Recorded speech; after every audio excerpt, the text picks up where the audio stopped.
আমাদের এলাকায় জাতীয় গাড়ি হচ্ছে অটো ভ্যান, আর অটো ভ্যান করে কিন্তু আমরা কুটুম বাড়ি বেড়াতে যাই। এই যে বাড়িটা দেখতে পাচ্ছেন, এই বাড়িটা করতে কিন্তু 10 লাখের বেশি টাকা খরচ হয়েছে। এদিকে দেখলাম যে বাড়ির পাশে বিয়ে হচ্ছে, তো হলদি পড়াতে লোকজন চলে যাচ্ছে, এদিকে আমরাও রেডি হয়ে গিয়েছি। হ্যালো এভরিওয়ান, আসসালামু আলাইকুম, কেমন আছেন সবাই? আশা করছি সবাই অনেক বেশি ভালো আছেন। এটা হচ্ছে আমার বাবার বাড়ির রাস্তা আর কি। বাবার বাড়ির সামনের রাস্তাটা এরকম কাঁচা, এখনও কিন্তু বৃষ্টি হলে এত বেশি কাদা হয় দেখতে পাচ্ছেন। তো আমার ছেলে দৌড়ে চলে যাচ্ছে, আর আমাদের এই যে জাতীয় গাড়িটা কিন্তু অপেক্ষা করছে আমাদের জন্য। আমরা কিন্তু বস্তা বেঁধে চলে যাচ্ছি। কুটুম বাড়ির বস্তার মধ্যে কিন্তু কি আছে সেটা একটু পরে আপনাদেরকে জানিয়ে নিচ্ছি। আমরা যাচ্ছি হচ্ছে আমার বড় ভাস্তি বাড়ি আর কি, ভাস্তি জামাই বাড়ি, আর সাথে যাচ্ছে আমার বড় ভাবি, ছোট ভাস্তি, তার বাচ্চা কাচ্চা সবাই। তো আমার ছেলে তো ভীষণ খুশি, একদম গান টান গেয়ে অস্থির অবস্থা। আর আমাদের এলাকাতে কিন্তু অন্য কোনো গাড়ি নেই, শুধু অটো ভ্যান পাবে না। এখন অটো ভ্যান চালানো মানুষের এত বেশি সহজ হয়েছে, পা দিয়ে কিন্তু আর চালাতে হয় না। দেখতে পাচ্ছেন পা টাঙের উপর তুলে রেখেছে কি সুন্দর করে, আর কষ্ট করতে হয় না।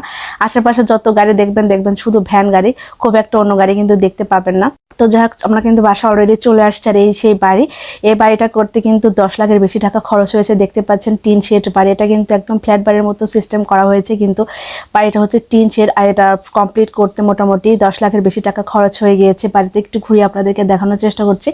বাড়ি কিন্তু এখনও প্লাস্টার করা হয়নি, কালার তো অনেক দূরের কথা, মেঝে টেঝে কিচ্ছু করা হয়নি, এতেই কিন্তু এত টাকা খরচ হয়ে গিয়েছে। তো বর্তমানে যে বাজার মূল্য, সেখানে কিন্তু লাখ লাখ টাকা কিছুই না। এ টাকা দিয়ে কিন্তু আপনারা ভাবতে পারেন যে ছাদ ঢালাই বাড়ি হয়তো হয়ে যেত, কিন্তু না, ছাদ ঢালাই বাড়ি করতে গিয়ে কিন্তু অনেক বেশি খরচ হয়। তো এই জায়গাটা হচ্ছে আমার ভাস্তিরা কিনে নিয়েছে, জায়গা কেনার পর বাড়িটা করেছে। আর এখানে আমার ভাস্তি দেখলাম অনেকগুলো পাতি হাঁস আছে। তো বাড়ির সামনে বেশ অনেকটা জায়গা আছে, সেখানে অনেকগুলো গাছও লাগিয়েছে দেখতে পাইলাম। তো আমার ছেলে এখানে কান্না করছিল ফোনটা নেওয়ার জন্য, তোকে আমি এখন ফোনটা দিয়ে দিব। আর এদিকে দেখলাম যে আমার ভাস্তি অলরেডি পিঠা বানাতে শুরু করে দিয়েছে। আমি জীবনে প্রথমবার কিন্তু আমার ভাস্তির বাড়িতে এসেছি, তো আমি যে এসেছি এই জন্য ওরা আরও অনেক বেশি খুশি। আর এখানে হাঁসগুলো বেশ ডাকাটাকি করতেছিল। সামনে বিশাল একটা পুকুর আছে, পুকুরটা অনেক বেশি সুন্দর লাগছিল। এদিকে ধীরে ধীরে বৃষ্টিও শুরু হয়ে গিয়েছিল। তো যখন আমরা গিয়েছিলাম তখন কিন্তু অনেক বেশি গরম ছিল, তো এই বৃষ্টির ফোঁটা দেখে এত বেশি ভালো লাগছিল। আমরা এখানে দাঁড়িয়েছিলাম অনেকটা টাইম। আর এদিকে গুড়ের হচ্ছে তেল পিঠা বানাচ্ছিল আমার ভাস্তি, দেখতে পাচ্ছেন। গুড়ের তেল পিঠা কি আপনাদের কাছে ভালো লাগে? আমার কাছে কিন্তু ভীষণ ভালো লাগে, অনেক বেশি টেস্টি হয়েছিল। তো এখানে বানিয়ে বানিয়ে রাখতেছিলাম, পাশে বসে দেখতেছিলাম। আমার কিন্তু অত বেশি ঢং নেই আর কি, আমি পিঠা টিঠা খুব একটা বানাতে পারি না।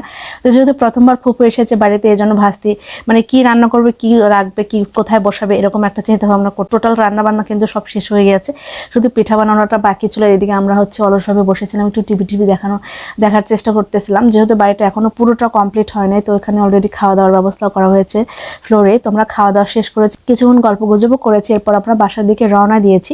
তো বাসার দিকে রওনা দেওয়ার পর দেখি যে সেই জাতীয় ভ্যান মানে অটো ভ্যান করে কিন্তু সামনে একটা বিয়ে বাড়ি ছিল, বিয়েতে হলুদ পড়াতে যাচ্ছে। যে বুঝতে পারছেন এখানে কিন্তু হলুদ পড়াতে গেলেও আর কি ভ্যানে চড়ে সবাই যায়। তো এই মজার কাহিনীটা আপনাদের সাথে আজকে আমি শেয়ার করলাম।